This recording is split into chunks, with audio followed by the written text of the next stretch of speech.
Hello and welcome to Daily News Simplified, the why, what and how of newspaper reading. Today we will discuss the articles displayed on the screen from the daily edition of The Hindu newspaper dated 14th November 2018, and the timestamping for the same has been provided in the description box below. So let us start our discussion for the day. This editorial on page number 8 talks about a quadrilateral grouping of which India is a member. So this will form a part of the preliminary examination syllabus under the topic Events of International Importance. And it will also form a part of the General Studies paper 2 of the mains examination under the topic International Relations. Now such groupings of which India is a part becomes important for us from preliminary examination point of view. And you can see in the year 2015 there were two questions in the preliminary examination. The first question reads that India is a member of which of the following organizations. The second question was related to the Mekong-Ganga Cooperation of which India is a part. However, the question required us to identify which of the countries is not a participant or participants of the Mekong-Ganga Cooperation Initiative. So that is why such groupings become important for us from exam point of view. So under this article, we will try to understand the countries which form this quadrilateral grouping, and secondly, the issues that are related to this grouping. Now this article is in news because the quadrilateral group or the Quad is going to meet in Singapore on the sidelines of the East Asia Summit. So let us understand some of the facts that are related to this quadrilateral group or the Quad group. Now the first important fact that is related to the Quad group or the quadrilateral group is that it is an informal grouping. And there are 4 member countries of this group. And they are India, Japan, Australia and the United States of America. So these are 2 important facts that are related to the quadrilateral group. Now as this quadrilateral group is informal in nature, the purpose or the objective of this group has not been clearly outlined. However, it has been perceived that it includes 4 democratic countries with a perspective of political and security in the Indo-Pacific region.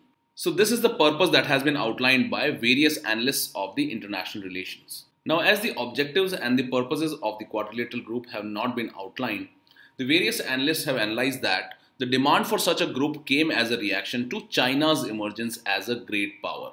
Further, this group was formed as a result of fear of China's rise through the Belt Road Initiative and its expansion in the South China Sea. So it has been speculated that because of the rise of China due to its Belt Road Initiative and its expansionist policy in the South China Sea, the countries like India, United States, Japan and Australia have come together to improve the security architecture of the Indo-Pacific region. Now let us look at the key points that have been highlighted by this editorial. The focus of this editorial is that the quadrilateral grouping is yet to define a common agenda or an objective. In this regard, the editorial has highlighted the points of conflict between the member countries of this quadrilateral grouping. Now the editorial highlights that the Quad grouping is currently focused on maritime cooperation. So in this regard, the editorial highlights that it is yet to be seen whether the grouping would oversee the Eurasian region from the perspective of security. And you should know that Eurasian region is the region where China's Belt Road Initiative has larger presence. So in this regard, the editorial highlights the limitation of the quadrilateral group, which is currently focused only on the maritime cooperation. Further, the editorial highlights that there is conflict about the extent of the maritime reach of this group. So in this regard, the editorial highlights that India and Japan intend to extend the reach of this group to complete Indian Ocean besides the Pacific Ocean. However, Australia and United States consider that this group's focus will be confined to the South China Sea only. So there is issue regarding the extent of the maritime reach of this group. Another issue between the member countries is that India is opposed to the inclusion of Australia in its Malabar exercise. And we know that India, Japan and United States are member of this Malabar exercise. However, India does not want Australia to be a part of this exercise. Now due to such issues, the efficacy of the quadrilateral grouping is under question. Further, Japan and Australia are military treaty partners of United States, while India does not have any such military treaty with United States. Further, India and Japan are in the process of forming connectivity infrastructure in the Indo-Pacific region. However, Australia being an island nation is forming its own connectivity infrastructure which is different from the India-Japan's perspective. However, in this regard, the editorial highlights that the synchronization to cooperate in the connectivity projects is expected in the upcoming meeting of the quadrilateral group. So these are few areas of concerns that have been highlighted by this editorial regarding the functioning of quadrilateral grouping. Now if you look at the questions that were asked in the previous year, in the year 2015 the question read, India is a member of which among the following organizations? The first is the Asia Pacific Economic Cooperation or the APEC. The second is the Association of Southeast Asian Nations, or the ASEAN. And the third is the East Asia Summit. Now we know that India is not a member of the ASEAN or the Association of Southeast Asian Nations. So by this, options A and C can be easily eliminated. So by this, the correct option that comes out is B, that is 3 only. Further, another question that was asked in 2015 was related to Mekong-Ganga cooperation. And in this regard, India is a member of this Mekong-Ganga cooperation. So the question asked, in the Mekong-Ganga cooperation, an initiative of 6 countries, which of the following is or are not a participant or participants? So the correct answer in this case was that Bangladesh and China are not the members of Mekong-Ganga cooperation. So the correct answer was C, that is 1 and 3 only. Now after going through this article, you should try and this question from your preliminary examination point of view and put your answer in the comment section. With this, let us move on to the next article. Now this article on page number 8 is related to a meeting of the OPEC countries that is going to be held in the month of December. And the outcomes of this meeting will decide the oil prices in the year of 2019. So this becomes a part of the preliminary examination syllabus under the topic Event of International Importance, and also under the General Studies paper 2 of the mains examination under the topic International Relations. Now although the points that have been discussed in this article are not important for us from exam point of view, the member countries of the OPEC organization are important for us from preliminary examination point of view. Previously, UPSC has asked questions based on membership of important international organizations. And you should know that in the year 2016, UPSC asked us to identify which of the following is not a member of the Gulf Cooperation Council. So a similar question can be expected about the OPEC countries as well. Now this editorial highlights that the meeting of OPEC countries that is going to be held in December 2018 is very important. This is because this will decide the output of oil from the OPEC countries for the early period of 2019. Now this meeting becomes also important because the oil output from Iran has decreased due to the sanctions of United States. So in this regard, the OPEC countries will decide if the output to the global markets can be substituted by the OPEC countries or not. And the amount of supply that would be increased will be decided at this meeting. Further, this meeting will decide the action that the OPEC countries will take to counter the growth in the output of United Nations shale gas production. Now this meeting of the OPEC countries becomes important because it will decide the oil prices for the year of 2019 in the prevailing geopolitical conditions. Now this is a news in transition. However, let us now understand key facts that are related to the Organization of the Petroleum Exporting Countries, or the OPEC. So about the OPEC organization, it was set up at the 1960 Baghdad Conference. And the founding members were Iran, Iraq, Kuwait, Saudi Arabia and Venezuela. However, presently this organization has 14 members, and these include the founding members and the countries like Qatar, Libya, UAE, Algeria, Nigeria, Ecuador, etc. However, one important fact to be noted is that Indonesia pulled out of this organization in the year 2016. So this becomes an important fact for us from exam point of view. Now, if you go through the question that was asked in 2016, it read, which of the following is not a member of the Gulf Cooperation Council? So the correct answer in this case was that Iran is not a member of Gulf Cooperation Council. So after going through this article, you should try and answer this question from preliminary examination point of view and put your answer in the comment section. With this, let us move on to the next article. These articles on page number 1 and page number 6 are related to the crop insurance scheme, that is the Pradhan Fasal Bima Yojana. And these articles mainly discuss an issue that has been highlighted in the reply of an RTI. So this will form a part of the General Studies paper 3 of the mains examination. Now if you go through the previous year questions, there was a question asked in the mains examination in the year 2016. And there was a question asked in the preliminary examination of 2016 which was related to Pradhan Fasal Bima Yojana. However, in this article, we will try to understand what are the key aspects of the Pradhan Fasal Bima Yojana and what are the problems and challenges in the implementation of the Pradhan Fasal Bima Yojana. Now, the article highlights that based on a recent RTI application, more than 84 lakh farmers have withdrawn from the Pradhan Fasal Bima Yojana. And these 84 lakh farmers are around 15% of the total farmers who had insured themselves under the Pradhan Fasal Bima Yojana in the year 2016 and 17. Now this insurance-based scheme is one of the major initiatives of Government of India to reduce the agricultural distress, and that is why the withdrawal of the farmers from this scheme is a cause of concern. So in this context, let us understand the various challenges and problems in the implementation of this scheme. Now about the Pradhan Mantri Fasal Bima Yojana, you should note that it provides insurance coverage and financial support to the farmers in the event of failure of any of the notified crop as a result of natural calamities, pests or diseases, etc. So it provides the insurance cover and financial support in case of crops which are destroyed by natural calamities, pests or diseases. And the maximum premium that has to be paid by the farmers for the Kharif crops is 2%. For Rabi crops, it is 1.5%. And for commercial and horticultural crops, it is about 5%. So these figures are important. Further, the balance premium or the premium that has been remaining after the premium that has been paid by the farmer will be paid by the government, so that full insured amount can be provided to the farmers in case of a crop loss on the account of natural calamities. And this subsidy will be equally divided between the state and the central government. Now this scheme covers three types of farmers. The first are the loanee farmers. These are those farmers who have availed institutional loans. For example, those farmers who have availed loan from banks or cooperative societies. The second category includes the non-loanee farmers. These farmers include those farmers who have not taken any institutional loans, however they voluntarily want to avail the insurance cover under this scheme. The third type of farmers include the sharecroppers or the tenant farmers. And these are those farmers who have rented the farmland from other landholders. So in this case, you should note that Pradhan Mantri Fasal Bima Yojana is compulsory for the loanee farmers. So this means that it is compulsory for those farmers who have taken institutional loans. So these are few aspects which are important for us from preliminary examination point of view. Now let us look at the problems and the challenges in the implementation of Pradhan Mantri Fasal Bima Yojana.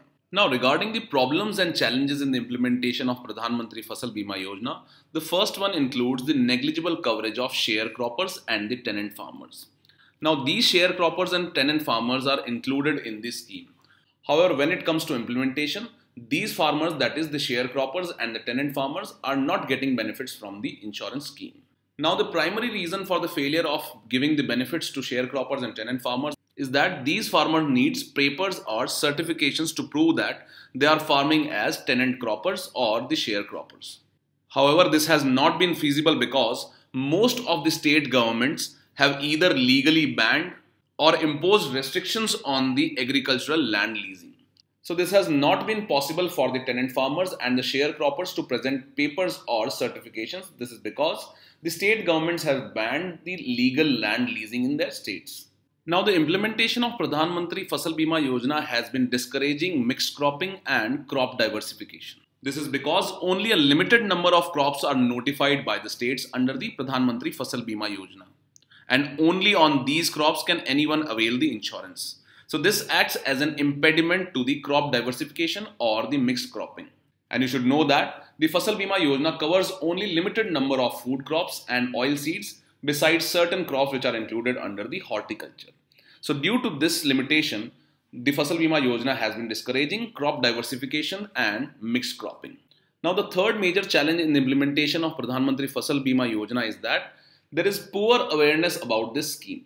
In this regard, a recent survey has found that only 30% of the farmers were aware about this scheme. The fourth problem is related to the inadequate or delayed claim payments to the farmers under this insurance-based Fasal Bima Yojana. So in this regard, according to a report, on May 2018, only 5% of the claims have been paid on time, and the remaining 95% are still waiting for their claims. Now, this delay in the payment of claims has been because of the delay by the central government and the state government in disbursing subsidies to the insurance companies. Now, another important challenge or problem in the implementation of Pradhan Mantri Fasal Bima Yojana is very high premium rates. And these high premium rates are mainly prevalent in the drought-prone areas or the rain-fed areas. This is because the risk of crop loss due to natural calamities is more in the drought-prone areas and the rain-fed areas. And according to some activists, the premiums have gone as high as 40% in the state of Madhya Pradesh, and they have gone up to 80% in the case of Rajasthan. Now, another important issue in the implementation of Pradhan Mantri Fasal Bima Yojana is the loopholes in the assessment of the crop loss. And according to Pradhan Mantri Fasal Bima Yojana, it encourages the use of satellite, remote sensing technology and drones to improve the speed and reliability of crop loss assessment. However, various state governments have failed to carry out these assessments properly. despite the availability of technology. So this is another issue or challenge in the implementation of Pradhan Mantri Fasal Bima Yojana. So these are the key problems and challenges in the implementation of Pradhan Mantri Fasal Bima Yojana. Now if you go through the question that was asked in the year 2016, the question reads, with reference to the Pradhan Mantri Fasal Bima Yojana, consider the following statement. The first statement reads, under this scheme, farmers will have to pay a uniform premium of 2% for any crop they cultivate in any season of the year. We know that this statement is incorrect because the farmers have to pay 2% for Kharif crops, 1.5% for Rabi crops and 5% for commercial and horticultural crops. So this statement is outrightly incorrect. The second statement reads, this scheme covers post-harvest losses arising out of cyclones and unseasonal rains. We know that it covers crop losses due to natural calamities. So this statement is correct. Hence the correct answer in this case is B, that is 2 only. Now if you go through the mains examination question of 2016, it reads, given the vulnerability of Indian agriculture to the vagaries of nature, discuss the need for crop insurance and bring out the salient features of the Pradhan Mantri Fasal Bima Yojana. Now this scheme was started in the year 2016. So it talked about the salient features of Pradhan Mantri Fasal Bima Yojana. However, now 2 years have passed and the scheme has now been implemented. So now a question can be asked based on the problems and the challenges in the implementation of Pradhan Mantri Fasal Bima Yojana. So you should cover these aspects of the Pradhan Mantri Fasal Bima Yojana from the mains examination point of view. With this, let us move on to the next article. Now this article on page number 8 is related to the implementation of GST and its impact on cooperative federalism. Now this will form a part of the General Studies paper 2 of the mains examination under the topic Indian Polity and Constitution. Now you should know that in the year 2014 there was a question related to the federal principle of Indian Constitution.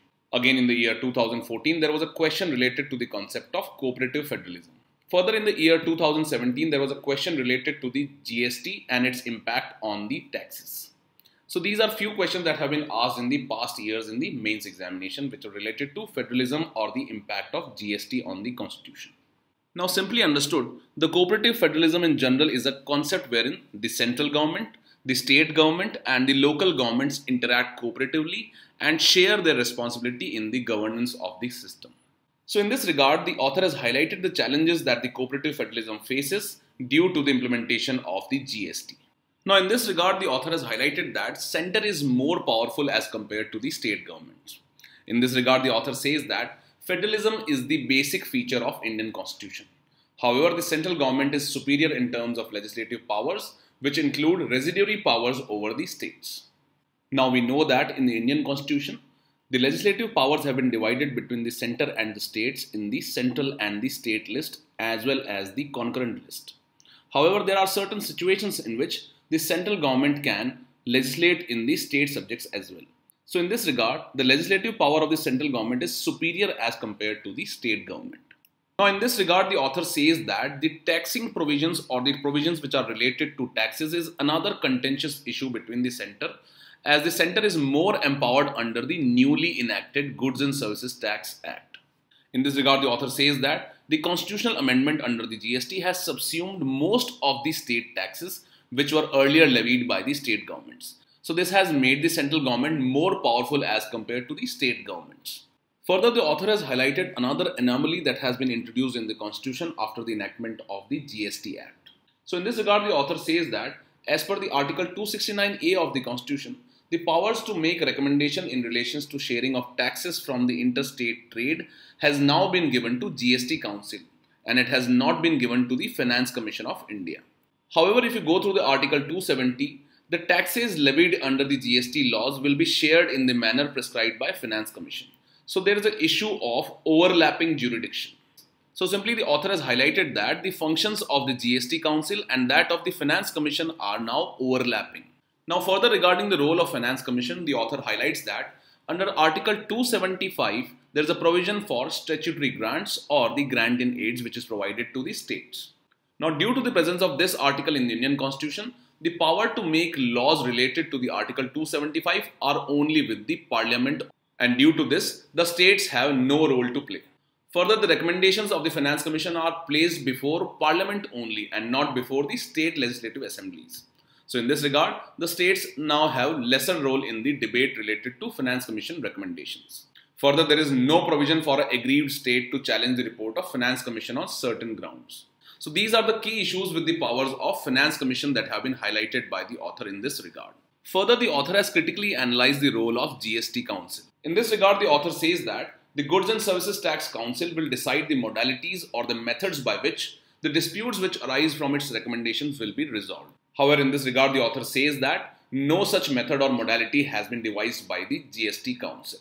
In this case, the author says that if the centre refuses to make allocations as per the GST Council, or if a state is aggrieved by the recommendations of the GST Council, then the only option that remains with the state is to move to the Supreme Court of India. So in short, it highlights that the GST Council has not come up with any modality for resolving any dispute related to the recommendations of GST Council.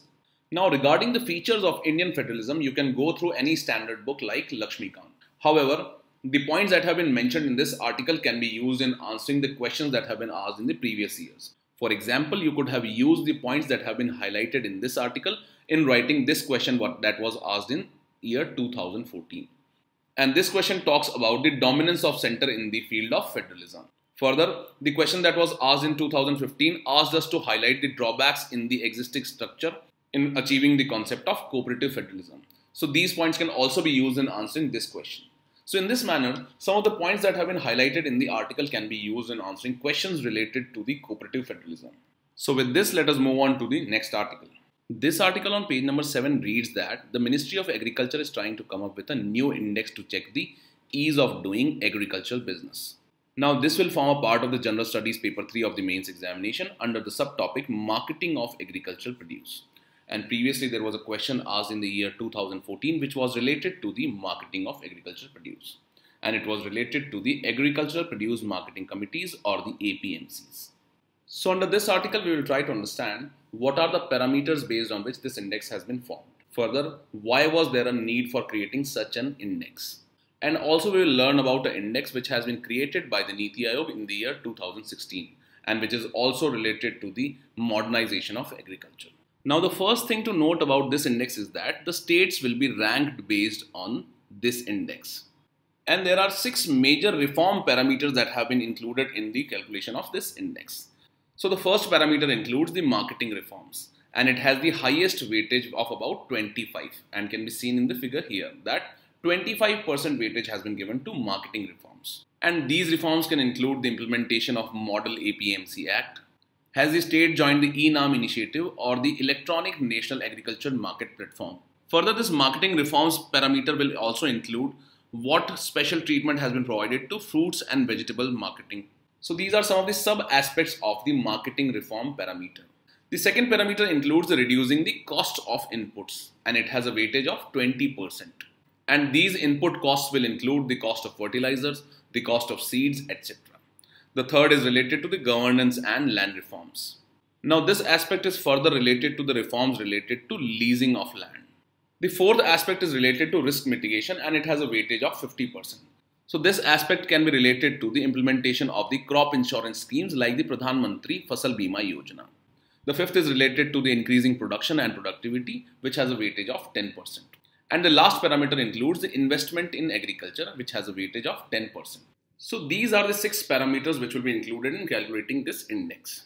Now the ministry is also considering rewarding high performance states and it aims to do so by linking the flexi funds under the flagship schemes with the performance of the states. For example, if a state performs well on these indicators, the flexible funds that are available under various flagship schemes will be available to that state. However, the low performing states will not be provided with such flexible funds. So these are the few aspects of the ease of doing agriculture business index which has been proposed by the Ministry of Agriculture. Now all these aspects were covered under a concept note which was released by the Ministry of Agriculture. So let us wait for the ministry to release the actual parameters which will be included under the index. Now let us understand why was this index required. So in this the ministry has argued that some states are very progressive in implementing various reforms and are taking up initiatives for the welfare of farmers. However, on the other hand, there are many states that have lagged behind in such implementation. So due to this, there has been a huge interstate income disparities in terms of farmer incomes. So in order to ensure that the reform agenda of the government is implemented at desired pace, The ministry has argued that there is a need to develop a competitive spirit among the states, and this competition will be generated based on the ranking under this index. Further, the states will be incentivized based on their performance, as we have learned in the previous slide. Now, this proposed index will be an improvement over the Niti Aayog's index, which is related to agricultural marketing and farmer-friendly reforms index. And this index has been created to modernize the agriculture. And in this regard, the Niti Aayog has identified three key areas for reform. The first of them is agricultural market reforms, the second is land lease reforms, and the third is reform related to forestry on private land.